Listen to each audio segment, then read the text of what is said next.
पड़ोसी हरीलाल भैया के घर से अचानक बहुत तेज आवाजें सुनकर मोहन बाबू और उसकी पत्नी सुधा तेजी से उनके घर की ओर दौड़े। जहां जाकर उन्होंने देखा कि हरीलाल भैया और उनकी पत्नी विमला अपने बेटे रवि पर गुस्सा रहे थे। उनका चेहरा तमतमाया हुआ था।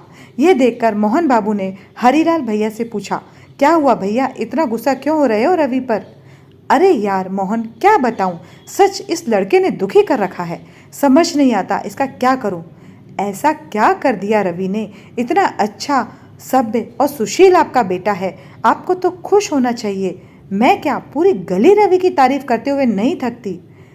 रहने दे यार, यहाँ माँ बाप को छोड़कर सभ्य और सुशील बेटा।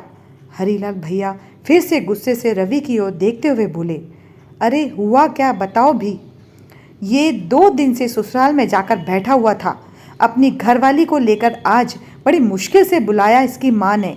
बिटिया और दामाद जी आ रहे हैं और ये है कि बहू को बजाय साथ लाने के वापस ससुराल जाने की कह रहा है।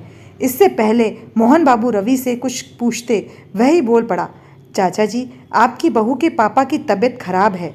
फ़ोन आया था मम्मी जी का। आपको पता है ना, वह हार्ट पेशेंट है। शादी से पहले भी उन्हें, इसीलिए मैंने सोचा एक बार उसको मिलवा लाता हूँ। वहाँ पहुँचे तो उनकी तबीयत काफ़ी ख़राब थी, अभी अस्पताल में भर्ती हैं। पापा मम्मी से आज्ञा लेकर ही गया था मैं। हरीलाल भैया, इसका मतलब है कि आपकी और भाभी जी की सहमति रवि और बहू को भेजने की थी, तो फिर अब क्यों गुस्सा कर रहे हैं बेचारे पर? अरे यार, अभी तो बताया कि इसकी बहन और बहनोई आ रहे हैं।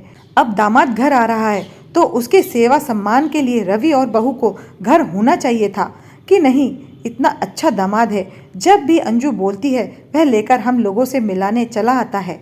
हरीलाल भैया की बात सुनकर मोहन बाबू ने रवि को कहा, रवि तुम मेरा एक काम करोगे, बाजार जाकर मटर पनीर ला दोगे?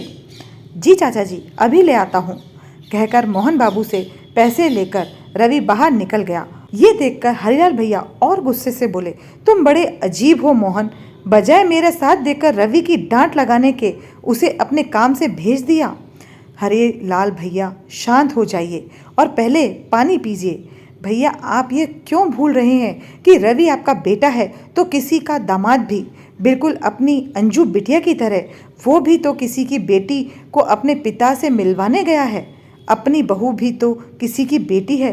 और भैया, जितना आप अपनी बेटी और दामाद से प्यार करते हैं उतना ही प्यार रवि सुसर जी भी तो उससे करते होंगे। वह भी तो उसे बेटे की तरह मानते होंगे। सच कहूँ भैया, हम बहुओं से हमेशा कामनाएं करते हैं कि वह हमारे सास ससुर और अपने पति के घर को बेटी बनकर अपना ले, मगर वही अपने बेटे को बहू के परिवार में घुल मिल कर रहने नहीं देना चाहते। ये तो दोनों में फ़र्क करने जैसा हुआ कि नहीं? अब सोचिए, कल आपके इस व्यवहार के चलते हुए बहू आपको अपने माता पिता की जगह देगी? भैया, हाथ को हाथ होता है। मैंने तो रवि का ध्यान भटकाने के लिए उसे बाजार भेजा था, ताकि जिस बात को आप नज़रअंदाज कर रहे हैं आपकी आंखों के समकक्ष वो नज़रों में आ जाए। आगे आप स्वयं समझदार हैं। पहले हरीलाल भैया और विमला भाभी कुछ कहते रवि मटर पनीर लेकर आ गया।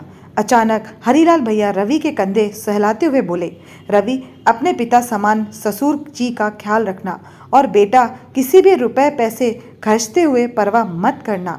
यह मत भूलना कि वहाँ भी हमारे जैसे तुम्हारे माता पिता हैं।